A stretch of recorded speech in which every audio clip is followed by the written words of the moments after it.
नमस्कार दोस्तों, मैं अंकित पाल।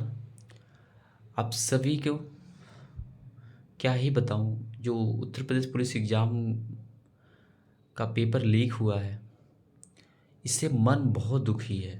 बहुत सारे बच्चों की जो है कहीं न कहीं साथ गलत हुआ है। और ये जो चीज़ें हैं, जो कई दिनों से व्हाट्सएप पे टहल रही थी, सारा क्वेश्चन पेपर, ये कौन सी भाई व्यवस्था है? Uttar Pradesh police exam board की कौन सी व्यवस्था है? कौन से, अगर ऐसा आपने व्यवस्था सारी चीज़ें की थी अच्छी, स्ट्रिक्ट बोले थे कि बहुत ही स्ट्रिक्ट है चीज़ों को लेके, आप उसकी जांच करवाइए। जो लोग मिले उनकी आप गिरफ्तारी करवाइए, उनको अच्छी सज़ा हो, पनिशमेंट करिए उनको। इतने 50 लाख लोगों बच्चों ने फॉर्म फिलअप किया था उत्तर प्रदेश पुलिस एग्ज़ाम का। और इतने सारे बच्चे, कहाँ कहाँ से बच्चे आए थे, अदर स्टेट से भी आए थे। ट्रेनों में भर भर के कैसी कैसी भीड़ी थी, कैसे बच्चे आए थे। कितना बेचारे मेहनत किए थे और इतना जल्दी एग्ज़ाम भी लिया गया। क्या क्या किया है उन्होंने इस पेपर के लिए, क्या आप लोगों को इतना भी नहीं पता? जिन्होंने पेपर को लीक किया है, क्या उनको इतना भी नहीं आया दया इन सभी बच्चों पे? इतनी भी रहम नहीं आई कि हम एक थोड़ी सी मिस्टेक के नाते, अपने फ़ायदे के नाते, न जाने कितने बच्चों का फ्यूचर हम बर्बाद कर रहे हैं। अरे शर्म करो नकल माफियाओं, तुम सभी को तो शायद सलाखों के अंदर होना चाहिए। कितने बच्चों का आपने फ्यूचर बर्बाद किया पता है आपको? इतने सारे बच्चे जो कैसे कैसे घर से बिलोंग करते हैं, कितने बहुत सारे बच्चे जो हैं जो गरीब घर से, बिल्कुल गरीब घर से, उनमें उनके घर पे छत नहीं है, लेकिन घर वाले ज़रूर भेजे हैं उनको इलाहाबाद और लखनऊ और अदर बड़े शहरों में पढ़ने के लिए। क्यों? क्योंकि वो जानते हैं कि 1 महीने के लिए बच्चा, ये 2 महीने के लिए बच्चा हमारा चला जाएगा, कोचिंग कर लेगा और मेहनत करके, और फिर वो एग्ज़ाम क्रैक कर देगा। इसीलिए भेजते हैं ना, बेरोजगार हैं इसीलिए भेजते हैं ना।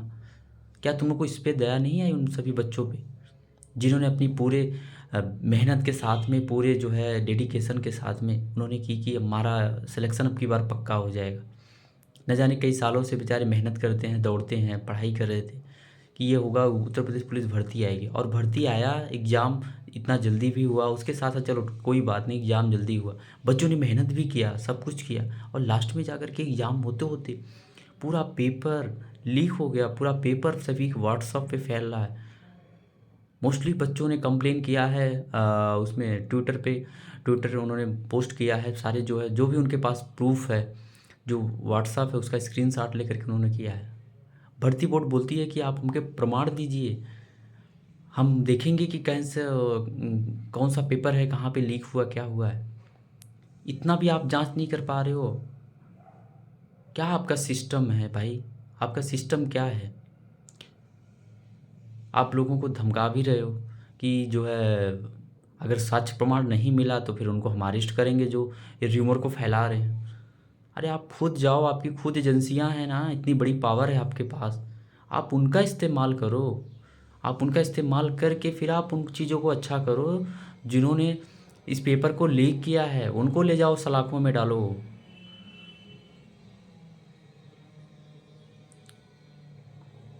बच्चों ने कितना क्या क्या किया, कैसे मेहनत किया, उन सभी को भुलवा दिए, सब कुछ ख़त्म। टीचर्स कितनी मेहनत किए, बच्चों को पढ़ाए, ये हुआ कि सिलेक्शन हो जाएगा बच्चों का, लेकिन हुआ क्या लास्ट में? यही हुआ ना,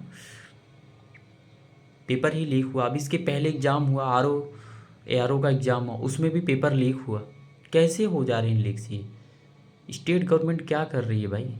स्टेट गवर्नमेंट को और अच्छे से काम करनी चाहिए, चीज़ों को बहुत ज़्यादा इम्प्रूवमेंट करनी चाहिए, क्योंकि जितने नकल माफिया हैं उनसे ही कहीं ज़्यादा अगर आपका टेक्नोलॉजी IT डिपार्टमेंट बेस्ट होगा तब जाकर के अच्छा हो पाएगा।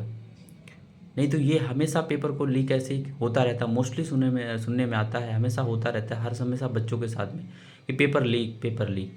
भाई पेपर जब लीक हो जा रहा है तो बच्चे मेहनत करने से क्या मतलब है? सीट तो वही लेके जाएगा ना जिसको पेपर खरीदने आता है, जिसको पेपर लीक करवाना है, वही तो सिलेक्शन लेगा। बाकी गरीब बच्चे कहाँ ले पाएंगे? उनके हक की जो पढ़ाई है, जो बेचारे मेहनत करते हैं दिन रात, वो कहाँ स्कोर कर पाएंगे? वो कहाँ इस एग्ज़ाम को क्रैक कर पाएंगे?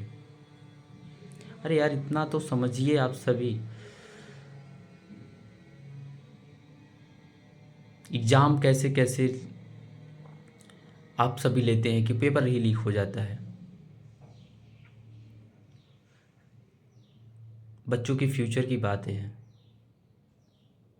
मेरा सभी बच्चों से अनुरोध है, कृपया निराश ना हो, हताश ना हो। ये संघर्ष है एक तरीके से, और इस संघर्ष में अपने आप को जो है अपनी पूरी मजबूती के साथ में, कॉन्फिडेंस के साथ में आप आगे बढ़ते रहिए। अभी आप निराश मत होइए। इस एग्ज़ाम को री-एग्ज़ाम होना बहुत ज़रूरी है और होना चाहिए, क्योंकि तभी आप सभी को न्याय मिलेगा, और री-एग्ज़ाम होगा तभी न्याय है संभव है। तो आप सभी जो है स्टूडेंट से मेरा निवेदन है, आप बिल्कुल निराश ना हो। बहुत बड़ी दुखद ये जो है घटना, और आप सभी के लिए है। लेकिन कहीं न कहीं जो है आपको अगर हताश हो जाएंगे और रुक जाएंगे, अपने आप को डिमोटिवेट हो जाएंगे, तो फिर प्रॉब्लम है। आप हताश ना हो। इस एग्ज़ाम को री एग्ज़ाम कराने के लिए, पुनः से एग्ज़ाम कराने के लिए आप सभी ट्विटर पे कंपेनिंग करते रहिए। ट्विटर पे जो है लगातार जो है वहाँ पे कंपेनिंग करिए, और उसके साथ साथ में कंप्लेंट करते रहिए इस चीज़ के लिए, और ताकि फिर से गवर्नमेंट एग्ज़ाम, इसका भर्ती बोर्ड एग्ज़ाम कराए इसको, और आप सभी के हक़ में फिर से वो चीज़ें हो सकें। और अपनी जो ये भर्ती बोर्ड का सिस्टम है ना भाई, ये तो बहुत ख़राब है। इस पे तो बिल्कुल इसको सही करना पड़ेगा। और फिर से अगर एग्ज़ाम भी होगा तो क्या होगा भाई? अगर एग्ज़ाम होगा तो फिर वहाँ पे फिर से ऐसे ही हो जाएगा। कैसे विश्वास करूँ मैं कि फिर से एग्ज़ाम अगर होगा तो सही होगा?